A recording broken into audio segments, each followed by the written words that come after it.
Jesus called his 12 disciples to him and gave them authority to drive out evil spirits and to heal every disease and sickness. The Bible contains remarkable stories of miracles and divine interventions. Moses parted the sea. Peter healed a man lame from his mother's womb. Jesus drove demons out of people and raised others from the dead. But are these types of events still happening today?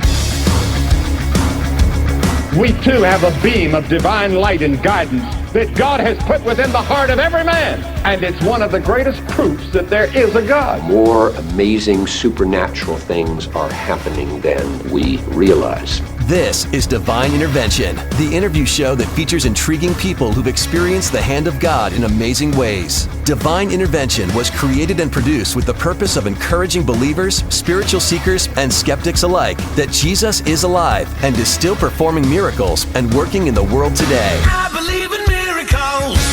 Here's your host, Daniel Fazina. Hello, friend, and welcome to Divine Intervention Radio. I am your host, Daniel Fazina. So excited to be with you. Thank you so much for taking time out of your day to spend with me to hear about another exciting testimony. And today's guest is, I think, really going to help boost your faith in God and the miraculous.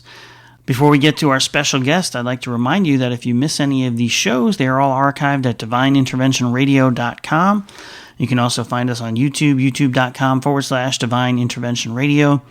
And, of course, facebook.com/Divine Intervention Radio. I would love for you to like this Facebook page and also subscribe to the YouTube channel. That's going to not only help us to grow and keep the channel going, but you'll also be notified as soon as there is a new upload. So hope you take advantage of that. All right, let's get into today's special guest. Without further ado, I have the privilege of introducing you to Dr. Craig Keener.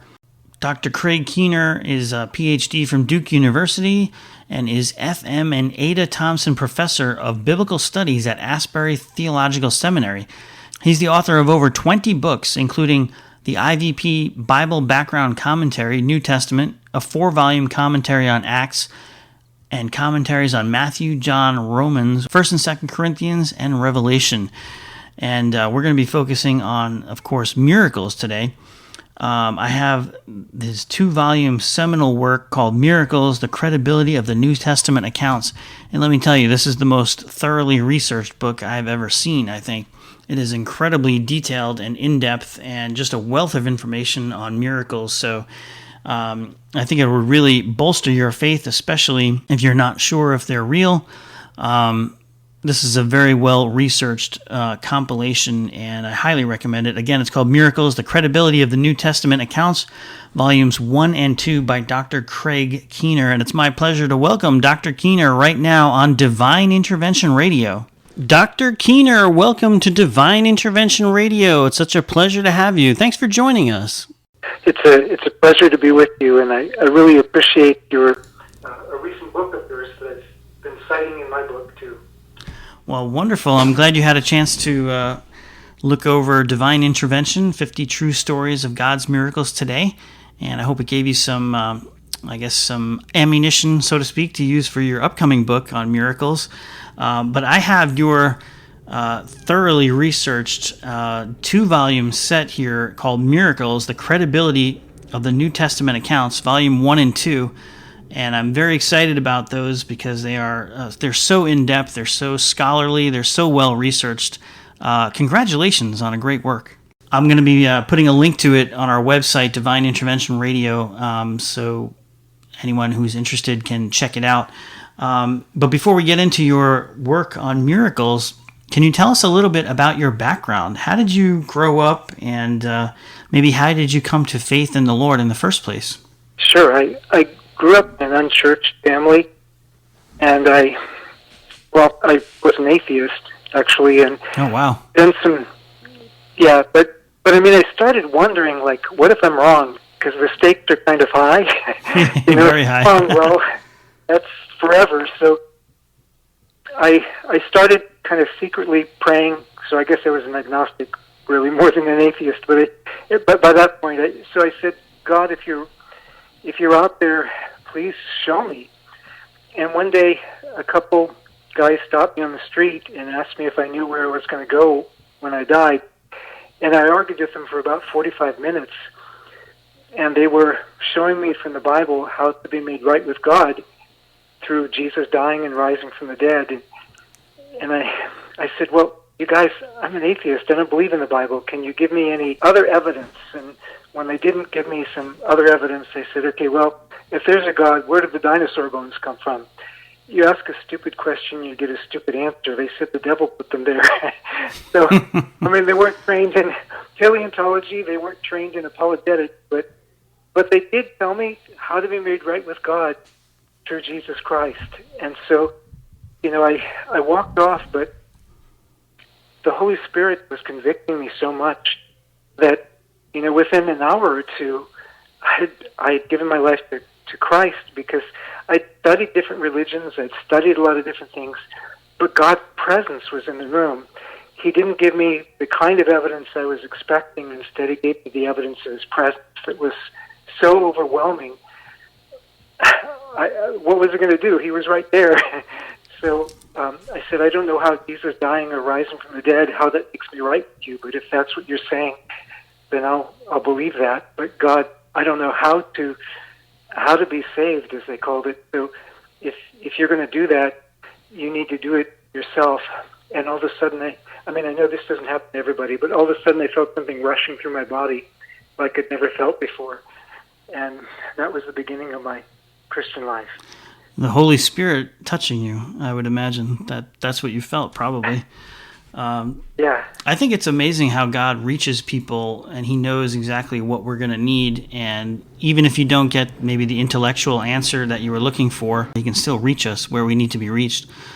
I thought the question about the dinosaurs is interesting, because I just came back from the Creation Museum and the Ark Encounter in Kentucky, where Ken Ham and Answers in Genesis have constructed this life-size model of Noah's Ark built to the specs in the Bible. And he goes into how the dinosaurs could have, been on the ark and what have you. And that question, I think, is one that Christians maybe haven't traditionally answered very well. But I think that Answers in Genesis does a great job of that. And learning about what the pre-flood world was like will help in that. But anyway, I digress. But I'm just very pleased that you were able to come to the knowledge of the Lord and believe in Him despite the, I guess, lack of great answers. So how did your life change and go forward from there? Well, I didn't know much of the Bible. Actually, I knew barely any of the Bible. So I had to catch up with the little kids in Sunday school. So I found out if you read 40 chapters of the Bible a day, you can get through the New Testament every week, or through the Bible every month. And just the more I immersed myself in the Bible, the hungrier I got for learning the Bible better. And eventually I realized, wow, there's some things that the Bible takes for granted that the original audience knew, like, what we call cultural background.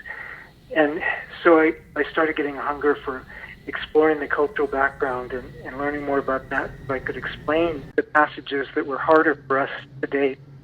Can you give an example of what you're talking about? Sure, like women wearing head coverings in 1 Corinthians 11. Actually, it was a sign of sexual modesty for married women in that culture.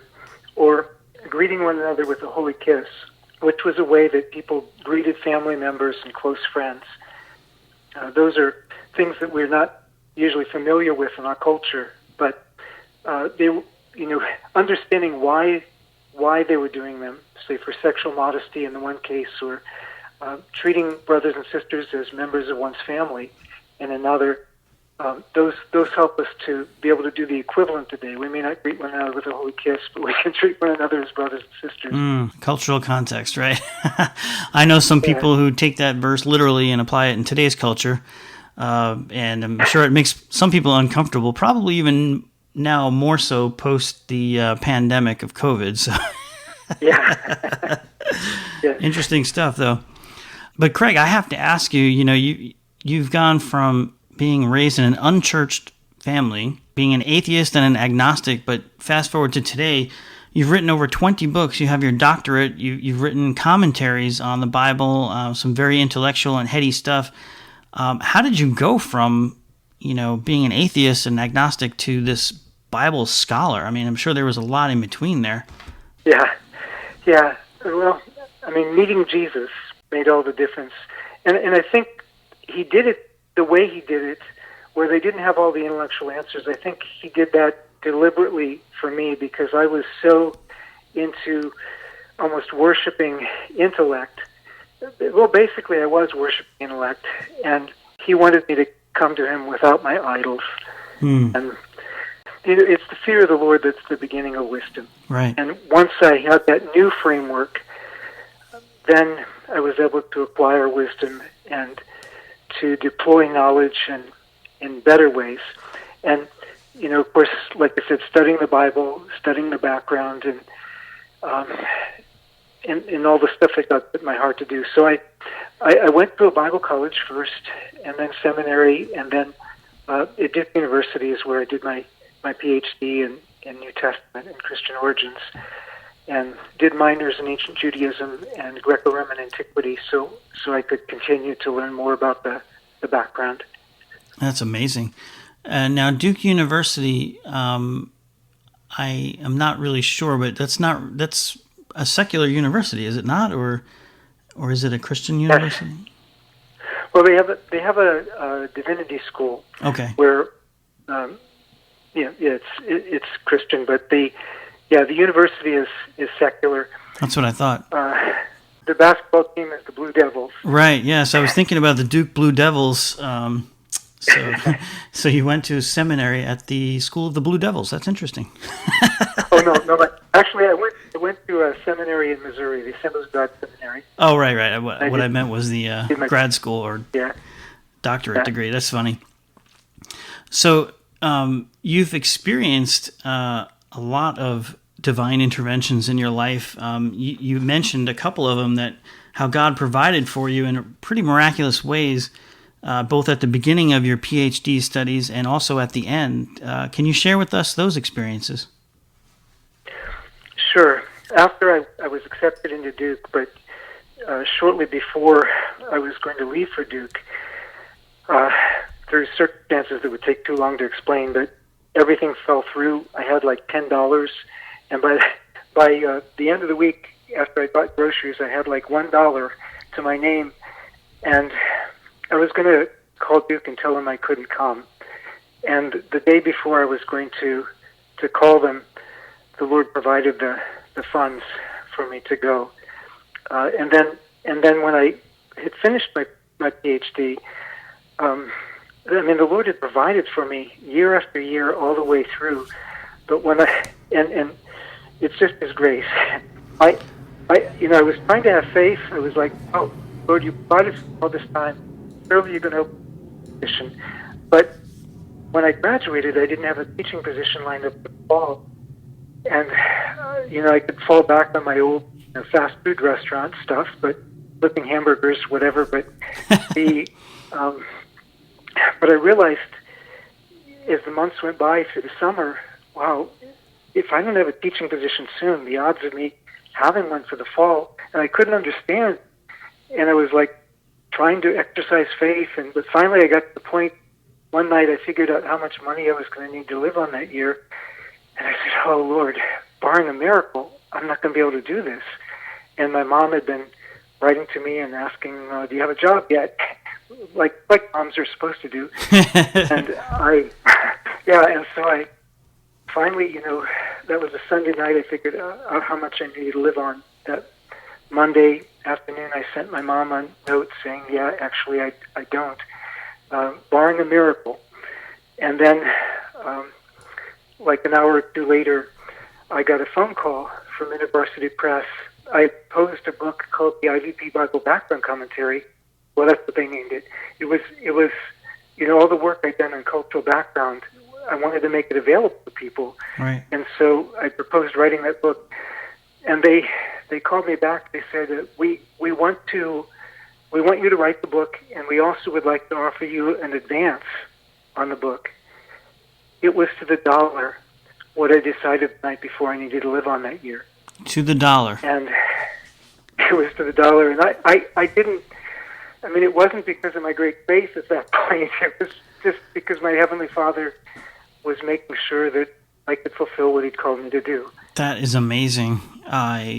Wow. I just love when God does that. I mean, He just provides exactly what we need. Are you comfortable sharing what the actual dollar amount was? Yeah, although I must admit that later in the year I was wishing I'd asked for more, but it was $10,000. So it was a fairly round number, but it was exactly what I'd asked for. That's amazing. And so you could live on $10,000 for did you say for a year? Yeah. Well, this was 1991, so okay. Not quite as expensive as then. Right. I was going to say, wow. Yeah, I had learned to live simply, so I was living simply, but that's still great, though. I mean, I love it. And I'm a big fan of InterVarsity and InterVarsity Press. InterVarsity Christian Fellowship was very instrumental in my growth as a young believer on the college campus. I went to InterVarsity. I went to their Urbana Missions Convention, and I was part of InterVarsity in the early 90s as well, and just loved it. So I'm very glad that they came through for you. My wife. At I was going to ask you about that because your wife is from the Congo, Democratic Republic of the Congo. I don't know many people from the Congo. I think I know maybe one or two.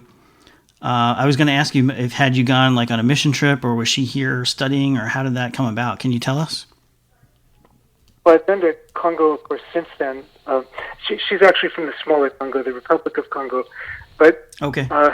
She was here as an exchange student. She was doing her PhD at the University of Paris, and we met through InterVarsity. Wonderful. And I would share Christ with somebody on the campus, and they'd say, "Oh yeah, Medine Musunga told me the same thing." So I knew she was fired up for the Lord, and and we were close friends, and we kept in touch over the years. But it was actually, it was over 10 years before we actually got together. She ended up, after she went back, she was caught up in the Civil War, and she and her family barely survived, but the Lord did bring them safely through, and there were the Lord did a lot of interventions there too.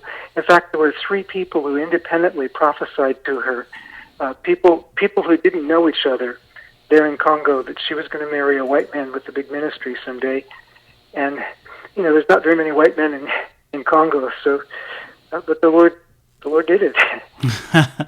Now, were you in Congo, or did she come back to the States for meeting you and marrying you? I was in the States, but once she got out of the war and we were able to reestablish contact, when we decided that we were going to, because we already liked each other a lot, but we decided we were going to get married, then we had to travel to a third country because the war had shut down the U.S. consulate in her country. Oh, wow. So we traveled to Cameroon, and then from there she was able to come to the U.S. on a fiancé visa, and we got married here. That's wonderful. What an amazing love story. Taken out from a civil war and prophesied that she would marry a white man with a big ministry, and here you are together since 2002, married, right? Is that right? Yeah. Congratulations. Impossible Love is the one book that isn't really academic at all. It's our love story called Impossible Love. Oh, great. I have to check that one out too, and I'll put a link to it on our website, divineinterventionradio.com. Again, their love story is called Impossible Love. Friend, you're listening to Divine Intervention Radio. I'm your host, Daniel Fazina, and we're visiting with our special guest, Dr. Craig Keener, and he is a PhD, and he's written over 20 books on various things like Bible commentaries and miracles and things like that, and he's sharing his testimony as well. Dr. Keener, I just want to go back to when you said the Lord provided the finances for you to get into your PhD program the day before you were supposed to go, or I guess it was the day before. Yeah, you said the Lord provided. How did he actually provide that? Was that the call you got from InterVarsity, or was that a different? No, that call from InterVarsity was after I finished the PhD. Oh, right. The first part, you didn't really go into detail how the Lord provided. Can you share with us what exactly happened? Sure. Sure. There have been various provisions year after year from different ways, always just enough to go forward for one more year. But when it was time to go to Duke, there were some things that were done to me. I don't want to go into the details, but I lost everything. Oh. So I had no money to go, and my mother hadn't sent money because she didn't want to interfere or whatever. So through seminary, that hadn't been a source of money. But when I got into the PhD program, she said, "Oh, this is a good thing. You should do that." And I said, "Well, I'm just not sure. Maybe I shouldn't go." I didn't want to really go into what had happened. And she said, "Oh no, if you want to go, I'll pay for it." Oh, wow! Just like that, huh? This was the day before I was going to call Duke and tell him I couldn't come. Wow! If this conversation happened, and it was totally unexpected on my part because I didn't even know she had that much money that she could do that. So. That's amazing. Wow. God bless our mothers, huh? Yeah. That's wonderful. All right, well, we're going to take a quick break here. We're coming up to a break, but when we come back, I want to hear more about your life and the many things that you've experienced. And, of course, we'll talk about your book series, Miracles, the credibility of the New Testament accounts, volumes 1 and 2, and, of course, your upcoming book on miracles as well. Friend, you're listening to Divine Intervention Radio. Please stay with us. We'll be right back with more of our special guest, Dr. Craig Keener. We'll be right back with more from Daniel Fazzina and Divine Intervention right after this. I believe in miracles.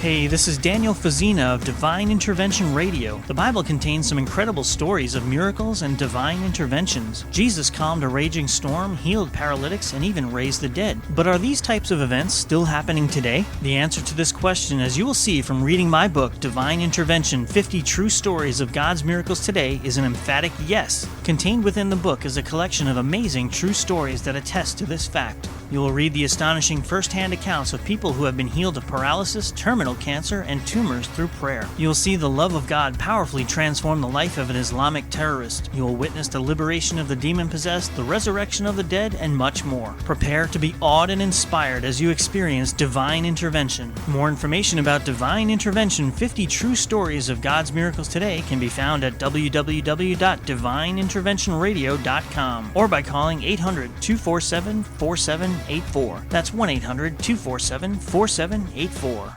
Divine Intervention is supported by FarewellMortgage.com. With FarewellMortgage.com, you can learn how to eliminate your home mortgage and replace it with a home equity line of credit. This can help you pay off your home years faster and save you thousands in mortgage interest. My wife and I said farewell to our mortgage and replaced it with a first lien HELOC, and now we're set to save 25 years and over $100,000 in mortgage interest. More information about this better way to finance real estate can be found at FarewellMortgage.com. Divine Intervention is supported by the Other Perspective Media recording artist, poet Billy Lamont. The Other Perspective 777, a sacred art sensory experience. More information about poet Billy Lamont's CDs, books, and Other Perspective Media can be found at www.billylamont.com. That's www.BILLYLAMONT.com. Hi, I'm Lee Strobel, author of The Case for Christ and The Case for Miracles. You're listening to Divine Intervention Radio with Daniel Fazzina.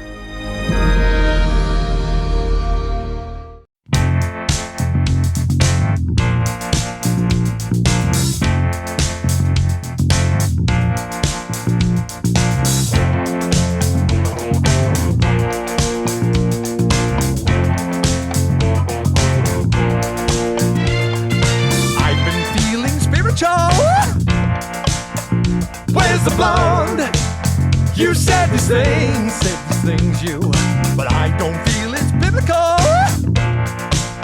If you're carrying on, doing fleshly things,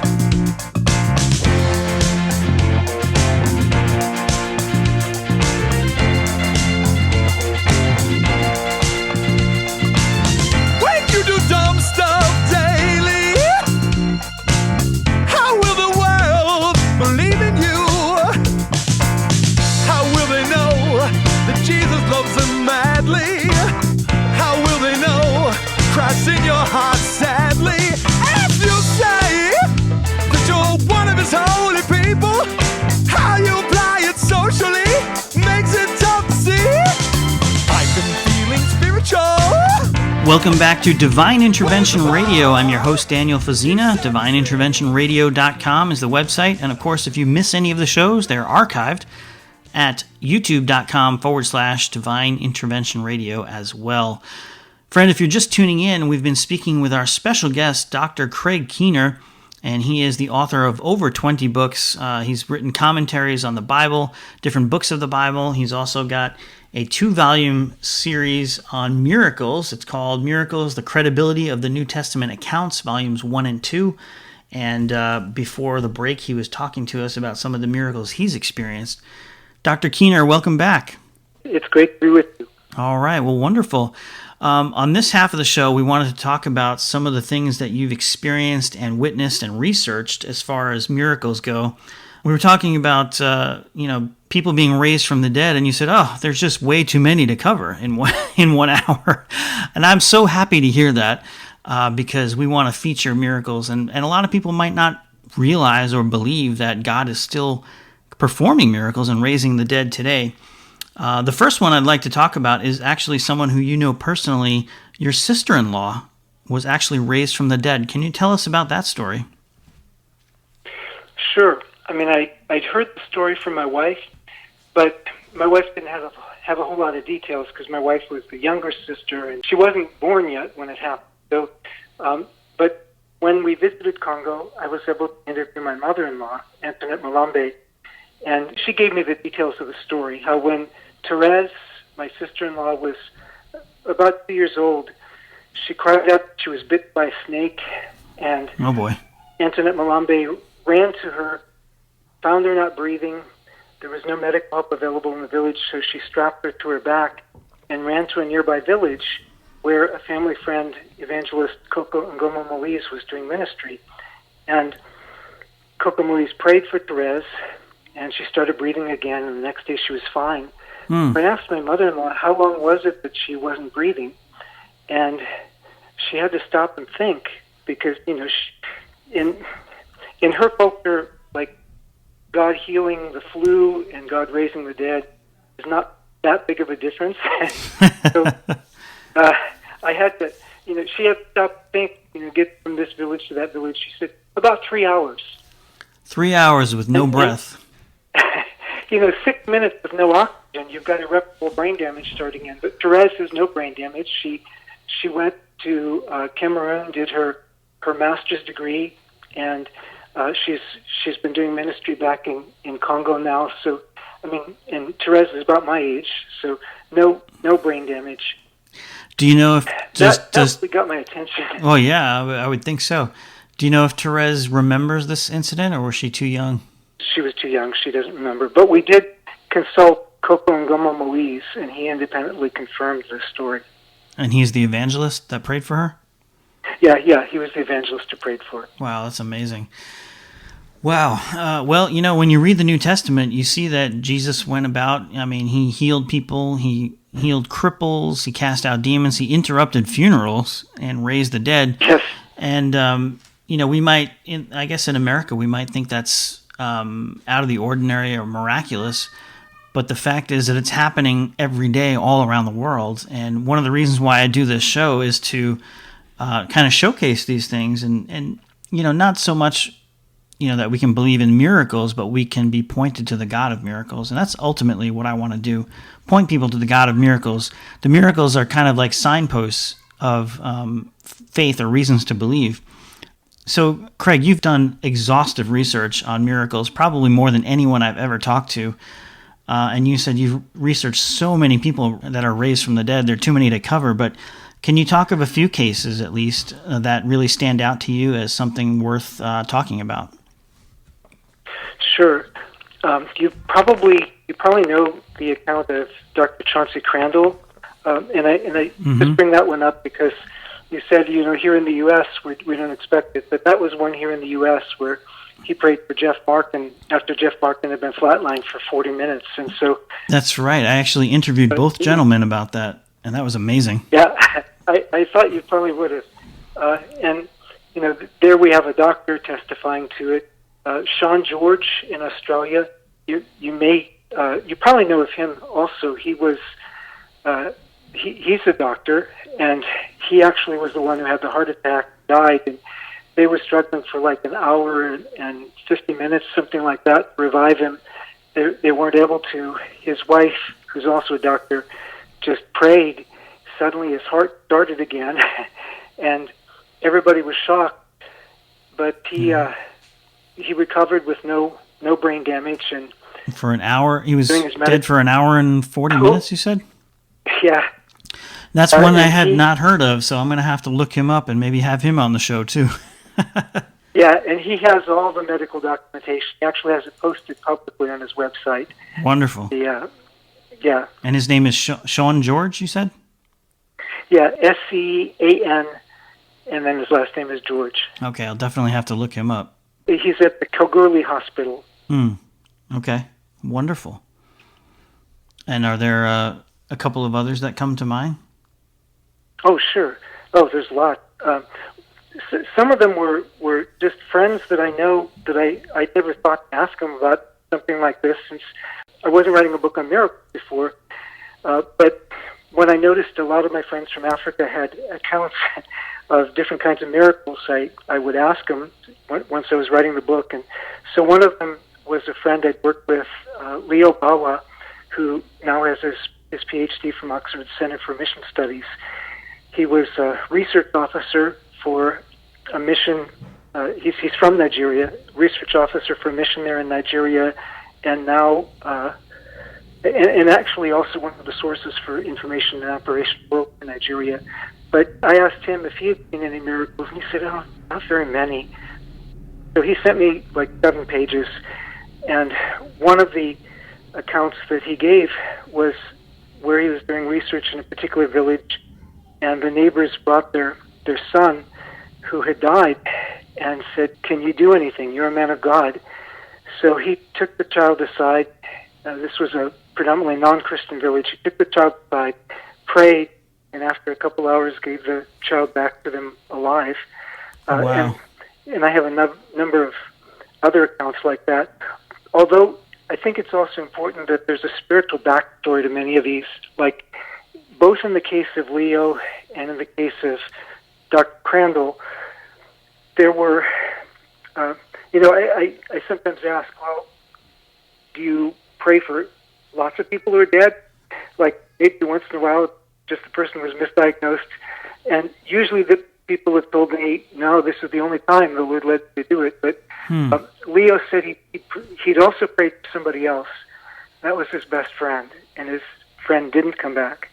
And Chauncey Crandall had prayed for his son, Chad, who had died of leukemia, and he didn't come back.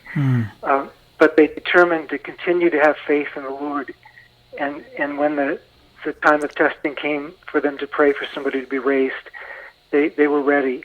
And so it's not like everybody always gets raised. Right. No, I mean... Definitely have a lot of 18th century saints still running around today, but... it's very interesting to me. The Lord does miracles. Yeah, he does. He calls us to pray, and I think we have to leave the results to him. Yes. Because it is hard. I've prayed for people who were sick, and I've seen them get well, and then I've prayed for others, and they died. So how do you reconcile that? And Jesus said, if you pray anything in my name, I will do it. It'll be done. And so how do you reconcile that when the answer you want is not what you receive? Like I had a cousin, my cousin's son, who was like 14 years old. He had an accident at home and he was in a coma for a few days, and we went to his bedside and I prayed, I asked the Lord, I was like calling him forth almost like Lazarus, just trying to believe that he would come back, and he didn't. And we had to take him off life support, and he died. And it was one of the hardest things I've ever had to go through, seeing my cousin and his wife just weeping at his bedside and just having him, not come back. What do you do when the miracle you pray for doesn't happen? Do you have any words of advice on that? Yeah, and we could give lots of examples where somebody experienced one dramatic miracle and then another time it didn't happen. what you said earlier about miracles being signs pointing us to God, I think is a key to this, because Jesus came proclaiming God's kingdom, God's reign, and of course He's the King in God's kingdom. So, after He's risen, we continue to proclaim the King, Jesus. But Jesus explained to John the Baptist. He said, "Okay, to John's messengers, he said, go tell John what you've heard and seen. The blind eyes are open, the deaf ears hear, the disabled walk, and so on." And he uses language from the book of Isaiah for the promised time of restoration, for the time of the kingdom. And he also says to his detractors, if I cast out demons by the finger of God or the Spirit of God, then God's kingdom has come upon you. So his miracles were signs of the kingdom. But we know that the kingdom isn't consummated yet. There's still the future of the kingdom. We have foretastes of the kingdom. And what these signs are, it doesn't mean that God always heals everybody in the present. But when God heals anybody, it's a gift to all of us because it's a sign. It points to the time when God is going to make us completely whole, wipe away all of our tears. There'll be no more sickness. There'll be no more death. It's a reminder that God hasn't forgotten His promise. So it's a foretaste, but it's not the full consummation. Otherwise, we wouldn't have death. Right. I love that. No, what you said is so key, and I think that's an important point. One that I like to try and share with people. Again, it's not about the miracles themselves, but the God of miracles. And, we don't always experience healings. We don't always experience miracles, but when we do, it is a gift and it's a sign. And I like to think, I use the example of Lazarus. I mean, Lazarus was raised from the dead, but yet he still died later on. And if you look at the account, when Lazarus was raised by Jesus, you would think that everyone around him would believe, right? Well, a lot of people did, but a lot of people were angry about it, and they plotted to kill Lazarus to try and discredit Jesus. It's like, Really, guys? Come on. And, Jesus, He Himself said, even though the dead be raised, some people will still not believe. So I think if you have in your mind if you've made up your mind, like, all right, God is not real, then no amount of evidence is going to be enough for you. But if you've made up your mind that God is real, then any amount of evidence would be great and it would boost your faith. But I think for the people in the middle who are kind of maybe undecided, that the miracles are really going to affect them and maybe put them over the edge toward believing in God. You have any thoughts on that? Yeah. No, I think you're exactly right. When I was working from an atheistic worldview, I mean, even after my conversion, I was, I believed, but I still had these questions left over. And somebody in our church was praying for healing for people, and I was like, okay, well, I believe God works spiritually, but I don't know about this stuff. I mean, in principle, I'm supposed to believe it, but and all of a sudden, I saw somebody get healed, and that blew my mind. And then after the service, there was somebody else who, she was always deaf without her hearing aid, and she was saying, oh, I wish God would heal my ears. And I'm talking with her, and all of a sudden, I noticed that she just had noticed she didn't have her hearing aid back in yet. She's talking with me, conversing with me. And then another one that blew my mind. I was still a fairly young Christian. I was helping out at a nursing home Bible study, and my little brother had joined me. He had also become a Christian after I did. And the Bible study leader was a seminary student from Fuller at the time. And one of the rules that we had, don't pray for the sick there, but this one woman, Barbara, every week she would say, I wish I could walk, I wish I could walk. And finally the Bible study leader, he got up out of his seat, walked over to her, grabbed her by the hand, and said, I'm tired of this. In the name of Jesus Christ, you rise up and walk. Lifted her by the hand, started walking around the room. And I was horrified because I thought, oh no, she's going to fall on the floor and we're going to get thrown out. But it was, and she was horrified too. I mean, she wasn't expecting this. But after we walked around the room, from then on, Barbara could walk. Oh, wow. And she'd come to the Bible study every week. Oh, I love my Bible study. I love my Bible study. Praise God. And I really didn't have a category for that. Yeah, if you don't have a reference point for it, I mean, that'll really blow your worldview, out of the box. So many times I think we put God in a box based on our own experience. And sometimes I think we need to not start with our own experience, because sometimes you say, well, I haven't seen it, therefore it doesn't exist. And that's kind of circular reasoning. But God, if you think about it, he created the universe from speaking. I mean, he created everything. Logically speaking, if he created everything from nothing, would it be so hard for him to be able to heal someone who's paralyzed or someone with cancer? I would say no, probably not. Yeah, exactly. And we normally don't use that epistemology or that way of knowing when it comes to other things. Like if there's a traffic accident and the officer is interviewing witnesses and somebody comes up and says, no, don't listen to them, that's not what happened.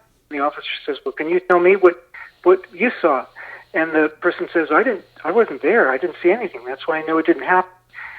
We wouldn't take that seriously, but that's what people want to do with miracles. It's like, well, if I wasn't there, then I'm not going to believe it. Wow, I've never quite heard that analogy before, but that's really powerful, and it makes a lot of sense. Wow. Yeah, thank you for sharing that with me, because that's a great way to look at it. Thomas kind of had that at 20, and the Lord met him where he was at. So it's not saying, you're hopeless if you have that approach, but it's not guaranteed. Jesus goes on to say, blessed are those who have not seen, and yet have believed. Right. These things are written, these testimonies are written so that you may believe that Jesus is the Christ, the Son of God. Right. And I think there's a place for people who are naturally skeptical to be in the body of Christ in the church, because we shouldn't just take everything we hear on right. faith. There has to be some people who can do the research like you have, an exhaustive research, I might say, in your books, Miracles, The Credibility of the New Testament Accounts, volumes 1 and 2. They're so well researched and documented. I'm just so thrilled with them. It's really a treasure tome of material. Like any serious scholar who wants to know, is there any evidence for miracles? Yes. Check out these books, Miracles, The Credibility of the New Testament Accounts, by our special guest, Craig Keener, volumes 1 and 2. You'll have a lifetime worth of research there that you can look to say, hey, yeah, there's documented, credible evidence. Dr. Keener, in the few minutes we have left, are there other types of miracles that you've documented that really stand out that you'd like to highlight for our audience today? Sure. I mean, there's all sorts. I don't know where to start. I can mention one category that I take very seriously, that's healing of blindness. Cause okay. Usually people take that pretty seriously, especially when they're cataract. The eyes are white with cataract and they get healed. And a number of reports of that from people I know, and some that have been medically documented. One recently published in a medical journal where just the husband was praying for his wife, who had been blind for 12 years, and she was instantly healed, and they couldn't almost believe it. And the next, they went to the doctor, and she was completely healed, and it's all medically documented. There was a friend of mine from the Democratic Republic of Congo, and I was working on the book, and so I asked him if he had seen anything, and he said, well, when he was a lot younger, he's president of the university there now, but when he was a lot younger, he was with some friends, and they were doing evangelism in a village, and there was somebody there who was blind, and they were asked to pray for her, and they said, well, we've never done this before, but let's just see what happens. We came so the Lord would be glorified, and they prayed, and she was healed, and started dancing around, and retained her sight for the rest of her life. I have a student who was in my New Testament class. When I was sharing some of the stories, he shared one of his own from like a year earlier or so. He had been in a country where they were, he and his friend were saying, well, maybe we should pray for people to be healed. I mean, the Bible does talk about that, but they weren't sure what to do. And then they were asked that day to pray for a woman who was blind, and they prayed, but nothing happened, so they were going to go, and then the people said, no, pray for her again, so they prayed for her again, and then they were going to go, but suddenly the woman started shouting, I can see, I can see, and just a number of cases like that. That's amazing. In terms of limbs growing back, I don't have very many accounts of that, but there are some. Somebody just sent me a multiply attested account of fingers that had been cut off, that they saw that the, not cut off, but like, I don't know, amputated in an accident or something, but the finger grew back in their sight. Wow. I was going to ask you about that, actually. I'm glad you mentioned that, because I saw a website one time by some skeptics who had put up, and it's something like, why doesn't God heal amputees or something like that? And it was like kind of making fun of God and saying, well, if God is all powerful, how come, and he does all these miracles, why can't he heal an amputee? And I was wondering if you had anything along those lines, and you just shared it without me even prompting you, so wow, that's pretty cool. That's not a dominant one. It's not nearly as common as the blind receiving sight or the deaf receiving their hearing or disabled walking, but there are accounts of that. And of course, the auto mechanic who was crushed under the semi-truck, and then his small intestine, when a friend prayed for Bruce's small intestine, it more than doubled in length. Yes, you're talking about my good friend Bruce Van Natta. He's been on the show a couple of times. Amazing story there. Yeah, he grew something like 3 feet of intestines, and instantly, matter of fact, he said it felt like a snake coming uncoiled inside his gut when he was being prayed for. Wow. Yeah. And somebody that he prayed for then had a lifelong condition of gastroparesis and was healed of that immediately, and that's now been documented in the medical journals. So, just God is doing so many things. It's just... Yeah, he told me about that. That was Chris Gunderson, I believe. Yes. Fascinating story. I have yet to interview him and his family, but I've seen them on camera. Would love to have them on the show as well. I should probably reach out to Bruce and say, hey, connect me. I think that would be a great story. Chris was very willing to share his testimony. So that's amazing. Yeah. Now I want to ask you, you've done some exhaustive research. Can you give me an example of how many documented cases of blindness being healed that you've researched? I haven't really stopped to count them. Part of it depends on how you define documentation too, because there's the medical documentation where you have a doctor saying this happened, and then there's multiple independent witnesses. Well, let's say medically documented. Can you give an example, an estimate of how many cases you've seen? It's a smaller number that are medically documented, because a lot of the cases I have are outside the U.S. Where people didn't have access to doctors. I see. Which may be some of the time why they went blind to begin with. Right. But in terms of being, and I did mention that one. There's another one where we're trying to get documentation. But this happened in front of the whole church. This woman also had been blind for 12 years. And her pastor, I talked with him, the whole church witnessed this happen. It's actually caught on video. She's totally shocked. And I've interviewed her, I've interviewed him, and others that were involved. And she was completely healed of the blindness. And just a lot of other cases. Many cases where there are people that I know are credible witnesses. So if you count those, it's a much larger number, maybe in the scores. That's wonderful. You just count the ones that are medically documented. It's a smaller number, because a lot of my accounts are from Africa and elsewhere where we didn't have the doctors. Right. Even in the United States, I know how difficult it is to obtain all this stuff, all the documentation. You may have seen in my book, Divine Intervention, 50 True Stories of God's Miracles Today. I put some medical documentation in the back of the book, but there was only, I think there were only like, I don't know, 10 or so people that had medical miracles that I put the documentation in there. It's difficult to get it all.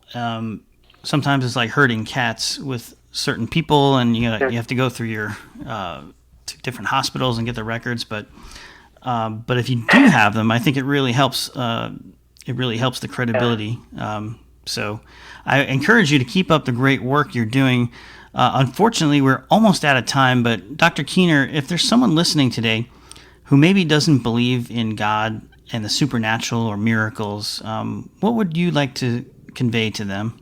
When I was an atheist, I realized the stakes were kind of high, and I started saying, God, if you're out there, please show me. And God answered my prayer. Just so long as you're willing to listen, if God shows you. He often doesn't show us, though, the way we're expecting. He doesn't fit in our box. He doesn't jump through our hoops. But he does give us evidence. And these signs that we've been talking about are evidence that God gives us that he is at work in our world. Humans have really messed the world up, but God has a better plan for us, and these miracles are reminders of God's better plan. And especially, we see it, in the Gospels. Jesus does many miracles, but the climax comes in the cross, because in the deepest darkness, when it seems God is silent, when it seems like God is not at work, God was at work to bring about his purposes, the salvation of humanity. And he's given us the other evidences, but most of all, the resurrection is the answer to the cross. And he's given us a hope that transcends the silence and the tragedy of this world. Amen to that. Well, thank you so much, Dr. Craig Keener, for being our guest on Divine Intervention Radio. I want to encourage you to keep up the great work you're doing and keep writing these amazing books. Thank you, sir. Thank you so much for having me. Absolutely. Friend, you can check him out at craigkeener.com. That's CraigKeener.com. And again, we'll post some links to his books, especially Miracles, The Credibility of the New Testament Accounts, Volumes 1 and 2. Take care, and God bless. You've been listening to Divine Intervention with your host, Daniel Fazina.